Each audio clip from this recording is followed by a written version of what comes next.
Anda kembali menyaksikan segmen khusus Emiten Report. Dan masih bersama kami di studio CNBC Indonesia, Bapak Koko Rahmadi, selaku Presiden Direktur PT Bank Aladin Syariah Tbk. Pak Koko, kita lanjutkan lagi perbincangan kita. Yang cukup menarik perhatian adalah isu terkait pemblokiran rekening dorman oleh PPATK.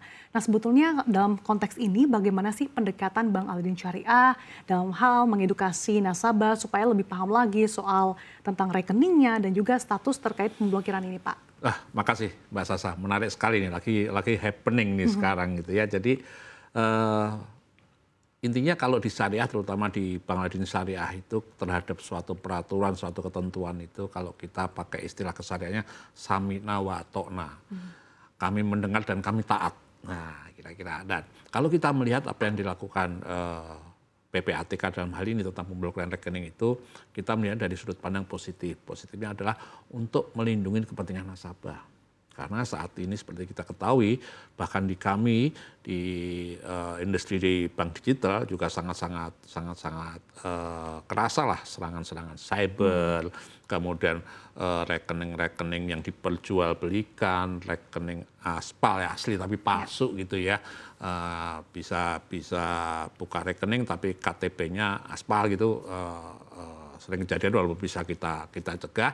Nah, pemblokiran kemarin atas rekening dorman itu kita melihatnya sebagai bagian dari melindungi customer yang ada. Dan kalau kita melihat bahwa ternyata proses pembukaannya bagi yang diblokir juga sangat gampang, dan bagi kami di Bank Aladin Syariah juga melakukan prosesnya sesuai ketentuan yang ada. Dan kembali kunci utamanya ketika diblokir maupun dibuka adalah kunci utama bagi kami adalah kenyamanan nasabah dan privasi nasabah atas rekening tersebut. Jadi intinya apa yang dilakukan oleh PPATK tersebut kami melihatnya bahwa bagian dari perlindungan kepada nasabah terhadap gencarnya sekarang tentang jual beli rekening lah, fraudster lah, hal-hal yang kaitannya dilakukan oleh pihak-pihak yang tidak bertanggung jawab terhadap rekening tersebut. Itu Mbak Sasa. Lalu apa juga Pak yang dilakukan Bank Aladin Syariah supaya nasabah tetap merasa aman dan juga terlindungi? Oke. Bagi kami di Bank Aladin Syariah dari sisi perlindungan tentunya berlapis-lapis, dan dari sisi onboarding rekening juga kita lakukan dengan sangat-sangat proper, baik EDD maupun CDD-nya kita lakukan dengan sangat-sangat proper baik gitu ya, sehingga kita menjamin bahwa proses pembukaan rekening yang dilakukan oleh Bank Aladin Syariah sudah sesuai dengan ketentuan yang berlaku. Baik, Pak Koko, kita juga tahu bahwa Bank Aladin Syariah dikenal juga kuat ya Pak dalam membangun ekosistem digital. Salah satunya juga dengan melakukan tadi Anda sudah mention di awal kerjasama juga dengan Alfamart. Nah, untuk kedepannya ini apa saja sih Pak mungkin yang akan dijajaki dan juga inovasi-inovasi yang akan ditawarkan ke nasabah? Oke. Dari sisi partnership, bermitra, bersinergi, berkolaborasi tentunya akan terus kita lakukan dengan meningkatkan kualitas yang ada terhadap sinergi kemitraan tersebut. Tapi satu hal yang kita cermatin adalah saat ini tentang bagaimana kita memberikan value atas service maupun produk yang kita berikan. Kalau kita melihat beberapa tahun yang lalu yang dijual adalah value of product. Jadi produknya ini bisa buat apa saja dan berguna buat apa saja, kira-kira seperti itu value of product. Kemudian bergeser di era-era saat ini, era-era sekarang sampai 5-10 tahun ke belakang ini adalah era-era value of information. Ya. Jadi ketika kita menjual produk, menjual layanan adalah based on data analisis informasi yang kita dapatkan baik dari internal information, dari data nasabah yang sudah ada di dalam maupun dari external information.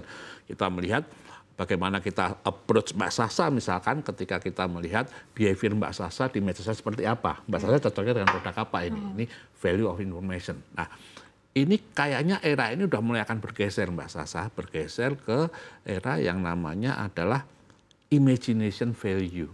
Ya, jadi nanti mungkin kita akan berlomba-lomba ya industri ini, tidak hanya perbankan saya kira, terutama di industri-industri yang lain juga, memberikan value yang sifatnya imajinatif, yang sifatnya bagi nasabah ada sesuatu yang wow. Nah, ini sudah ada beberapa yang contoh sampai orang anti-anti beli sesuatu nggak perlu sebutkan mereknya gitu ya, untuk ada sesuatu yang dia beli di dalamnya itu hanya berharap aja saya dapatnya ini untuk jadi collecting item gitu deh. Nah, hal seperti ini yang harus kita create. Kemudian ada suatu produk alas kaki itu ya yang menjual quote unquote kayak mimpi jalan di awan yang bisa mengalahkan brand yang sudah bertahun-tahun. Nah, value imagination ini akan jadi kunci persaingan ke depan dari industri, tidak hanya di perbankan, tapi di yang lain juga dalam merebut hati pelanggannya. Termasuk di semester 2 nanti, Bank Alin Syariah akan tetap menggunakan tadi ya Pak, value of imagination ini ya Pak? Kita akan berusaha menuju ke sana. Dan kalau berkaca pada profitabilitas yang dicapai perseroan di sepanjang semester pertama, untuk tahun 2025 apalagi nih Pak yang akan difokuskan untuk bisa mungkin mencapai target profitabilitas yang akan dicapai hingga akhir tahun 2025?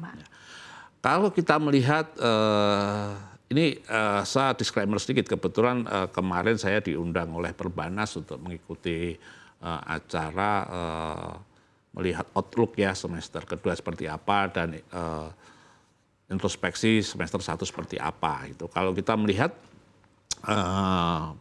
perkiraan pertumbuhan ekonomi Indonesia walaupun masih di bawah 5%, tapi diberikan nilai plus, diberi tambahan oleh IMF sama IDB sampai 0,1, jadi kisarannya mungkin di sekitar 4,8% lah. Dan kalau kita melihat dari Perbanas, bank-bank besar, kemudian BI, angka kisaran pertumbuhan ekonominya juga di sekitaran 48-49%. Ya.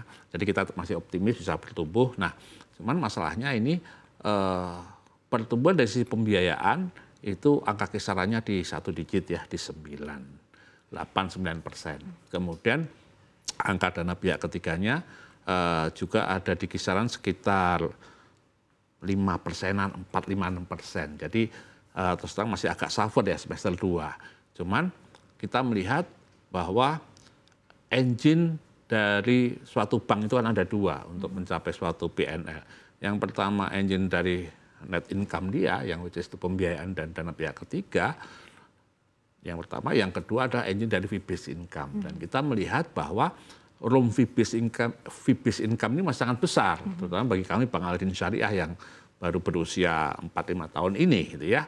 Nah, karena itu semester 2 ini kita akan coba fokus untuk menggenjot kembali fee-based income kami, sehingga bottom line PNL kami bisa kita pertahankan di semester 2 ini.